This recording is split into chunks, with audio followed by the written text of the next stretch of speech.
Alright, my darlings, well, we've now entered into December and it's time to do a review of something winter related. Time to get away from all these countless top 10 videos I've been making the last few months. And even though last year I did kind of move away from form, I think it's worth reviewing something that's at least vaguely Christmas related. And in that regard, let's get into the off-putting stop-motion world that is Pingu.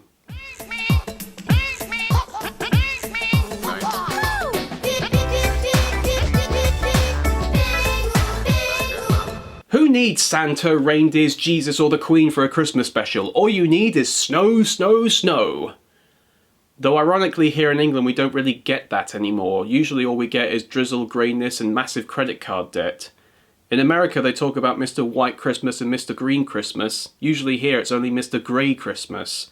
But anyway, let's get into the show. The story of how the show Pingu came to be is actually a long and complicated one, but for simplicity, I'll sum up how it was created by German animator and producer Ottmar Gutmann, and was originally broadcast only in Switzerland between 1990 and 2000 by Gutmann's own company, Trick Film Studios, later to be renamed the Pingas Group. However, in 2001, the company was bought by Hit Entertainment, the same company that distributed shows like Bob the Builder, Barney, Thomas and Sesame Street, which in itself has a long and complicated history, but we're not here to get into that today. What is important is that due to this company being more English and American based, meant that all subsequent series of Pingu would be produced for a more international release, which is exactly what happened, and the new series of Pingu was made between 2003 and 2006 for the BBC, although the previous Swiss episodes were repeated for English viewers, but that turned out to be more than the Beeb asked for, as we'll get into later. But enough about how this series got started. What about the series itself?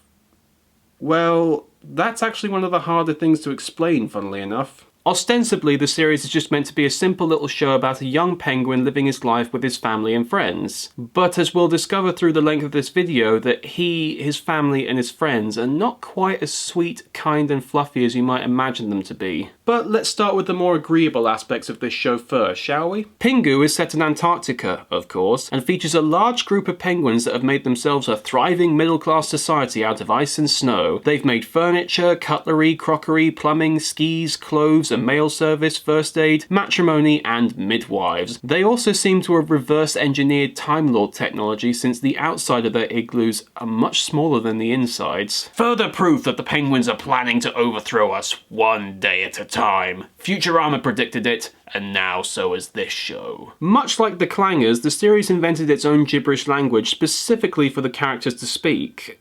However, while the Clangers had their charming and cute whistle voices, Pingu and the rest of his cast spoke with what the creators dubbed, very creatively, penguin language, which basically consisted of a bunch of consonants spoken really, really quickly, and then this occasionally shoved in by the title character. And it's funny for a bit, but after a while it can get really, really annoying.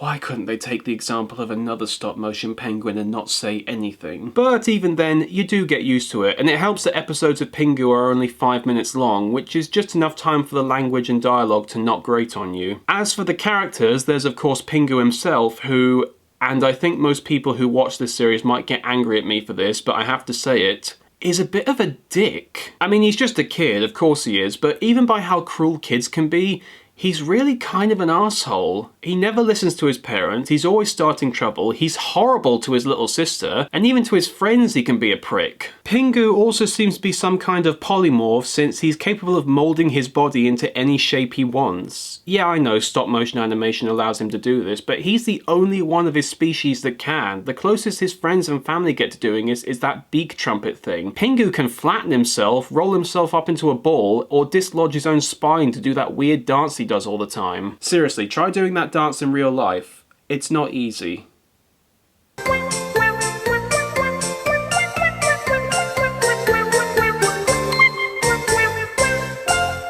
Pingu is an obnoxious, self-centered, borderline schizophrenic wanker.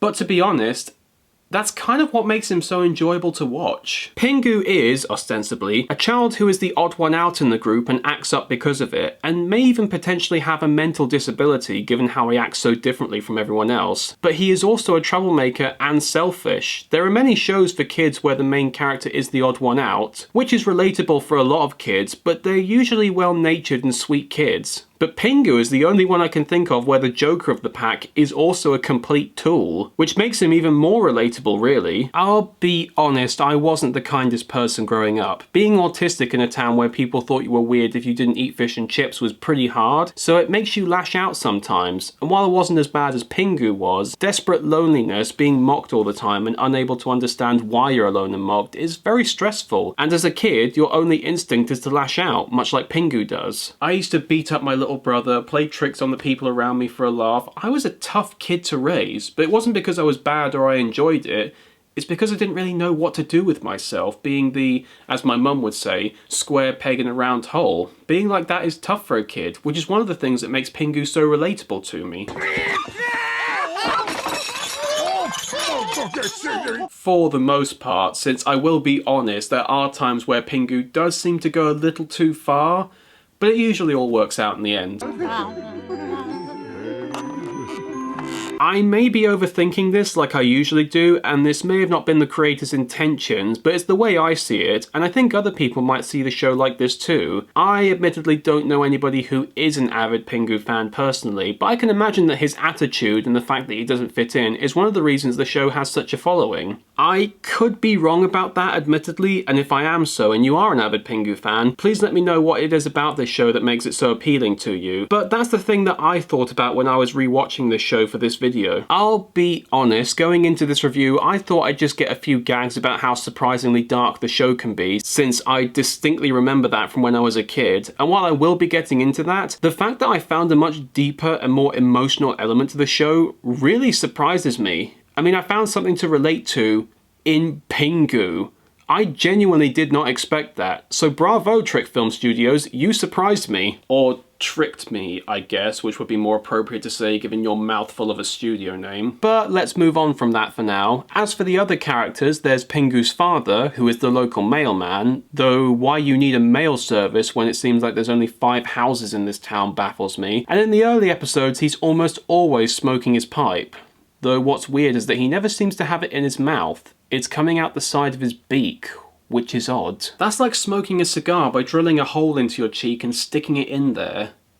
I guess it's a good way of being able to talk and smoke at the same time, but that's just not sanitary. He's usually the voice of order in the house and would often shout at Pingu to stop acting naughty, though the penguin to dole out punishment was the mother, who would often beat Pingu in a way that has become a meme over the years.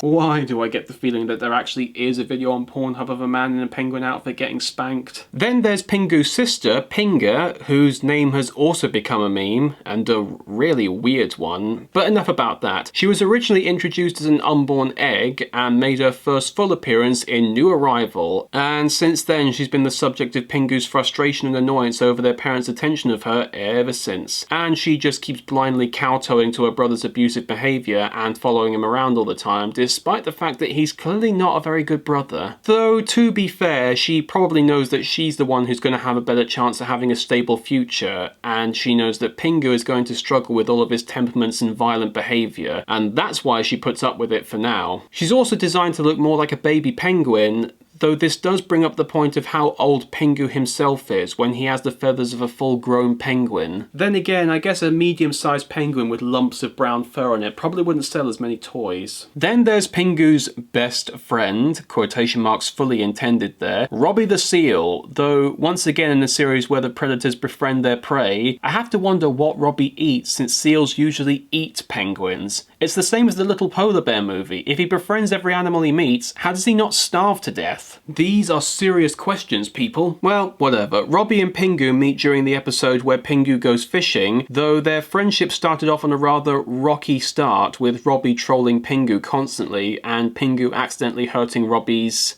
hand? flipper? What would you call that part of him? Well, anyway, after that he tags along with Pingu in most of his outside adventures, along with his other friends, Pingo, Ping, Pongy, and Pingy. Saying all these names makes it sound like I'm about to have a stroke. And given how much red is on my computer screen because of the spell check as I read this script, it makes it feel like I'm gonna have one. These guys usually only appear in ensemble episodes and aren't as fleshed out or as recurring as Pingu, Pinga, or Robbie. Though to be fair, fleshing out characters who can't speak outside of making noises that sounds like a Victorian car achieving orgasm is hard enough as it is. And Pingu himself has so much personality, it's hard to make any of the other characters stand out. Hell, arguably Pinga's not even really that developed as a character beyond filling the role of the baby of the family. That and when she's patching up Pingu's beak when there's blood dripping out of it.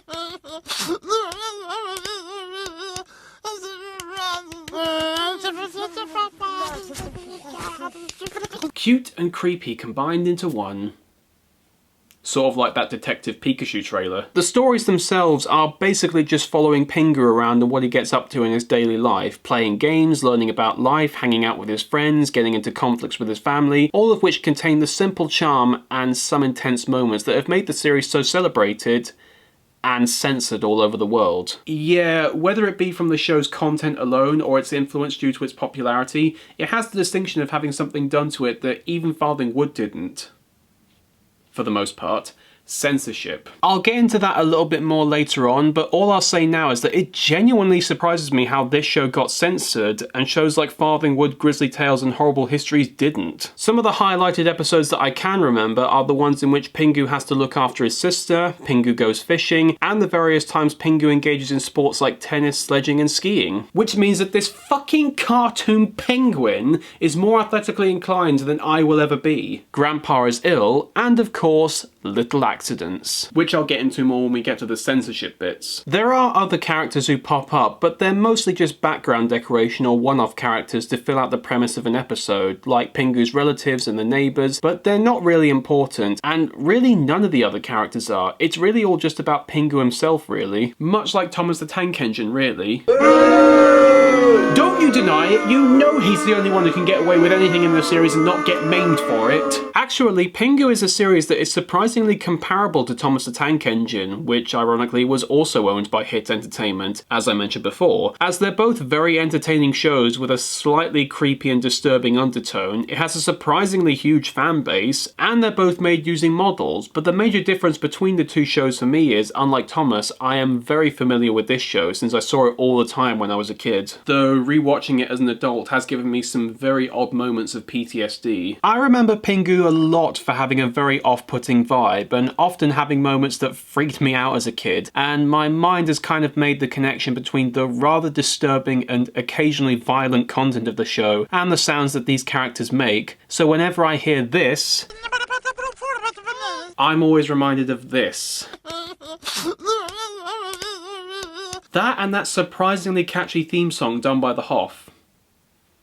No, I'm not kidding. David Hasselhoff did the theme song to Pingu. Pingu. I ain't got about pumpkin, David. Okay, everybody. This is the Pingu prance. I want everybody up to do the Pingu dance. And here I thought starring in the SpongeBob movie was his weirdest career choice. Although I think most people would agree that if they saw the episode with the giant walrus, or the bits from the episode where Pingu runs away, that it's definitely something that they've tried to repress. No! Though all of this can't compare to that fan-made film where they remade John Carpenter's The Thing with Pingu. Or Thingu, as they called it.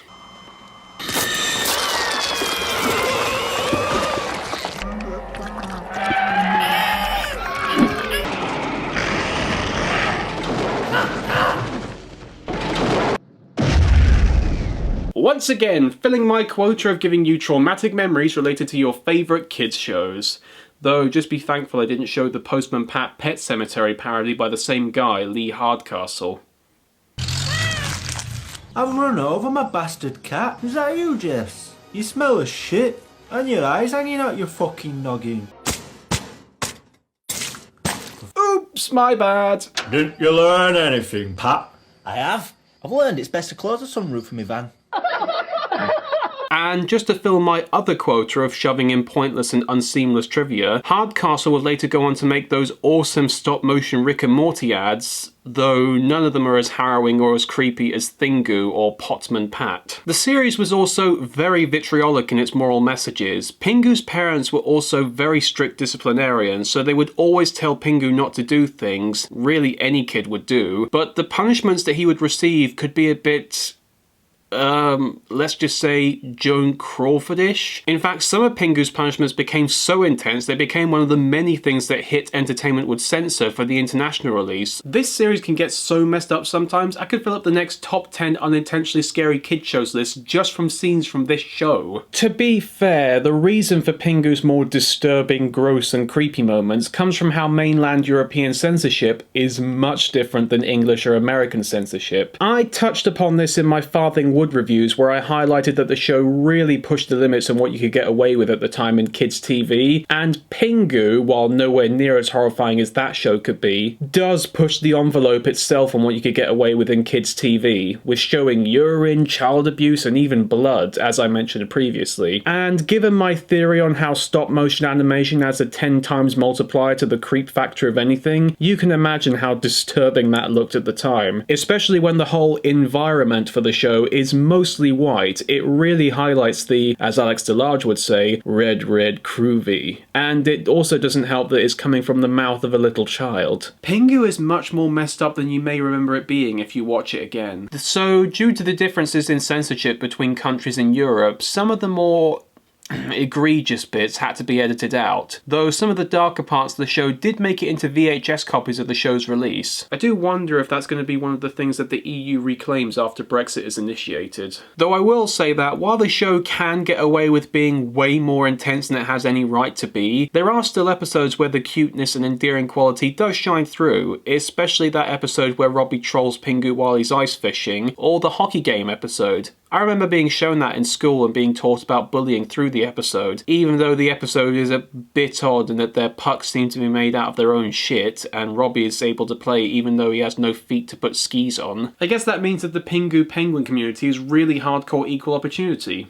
Good for them. The show's cuteness does usually override its more annoying and disturbing qualities a lot of the time, though Pingu himself does usually like to play hopscotch with that line with his obnoxious voice and his cruelty. Why do I get the feeling that the Japanese series Pingu in the City is just going to be a recreation of A Clockwork Orange with penguins? I mean, abusing his sister, hurting his friends, and being a pain to anyone he comes across?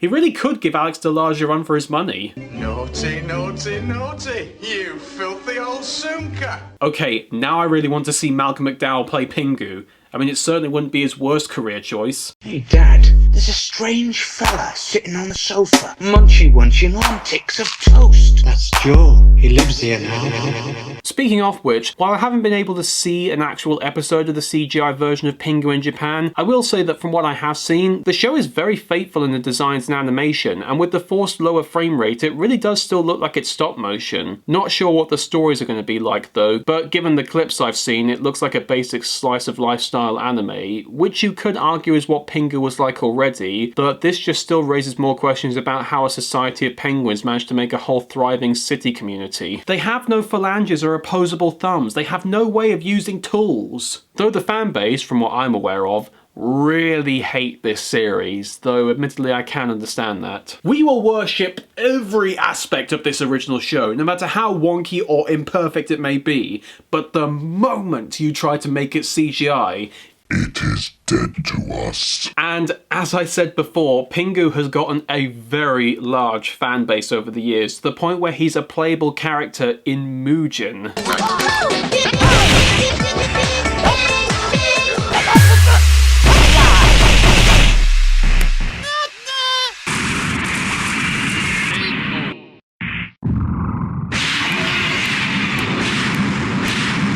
Now, there's something I didn't expect to see unless I was high, or having a fever dream, and to be fair, given that it's Christmas, it's very likely I could have both those things happen to me. As I said before, I think the reason why Pingu is so beloved is because he's such a relatable character, and a bit of horrific imagery and a disturbing feel doesn't hurt in giving you a cult fan base, and to see a show as crazy as Pingu get a following, it's further fuel to my fire that any franchise can become a cult phenomenon through the internet, and it's a beautiful thing. So when's my show gonna get that sort of attention, eh? Regardless of that, revisiting this series has given me some great nostalgia and some revelations on things that I never would have guessed in a million years. Seriously, Hasselhoff? How the hell did they get him? I know he's big in Europe, but still. I think if Star-Lord knew about his involvement in this show, he probably wouldn't have pretended he was his dad for all those years. I tried so hard to find the form that best suited you, and this is the thanks I get? You really need to... Oh, and for those who are wondering why I didn't do any jokes related to these franchises, well, that's just because it was too damn easy. So to sum up, while this isn't exactly a series that I would choose to rewatch like Dick and Dom, Chucklevision or Farthing Wood, I did have some fun times rewatching this series, and hopefully I've put you all in the Christmas mood. With psychotic penguins and blood on the ice. But anyway, I've had enough of this, I'm going on the other side to have a bath. Bye! My name is Pingu, come on, dance to the beat. It's easy if you try, just watch my feet. Let's all be happy and have some fun. Let's count to 10 and start with 1. 1, 2, 3, 4, 5, 6, 7, 8, 9, 10. Let's go to 11. Stomp your feet and turn around. Reach for the sky, now touch the ground.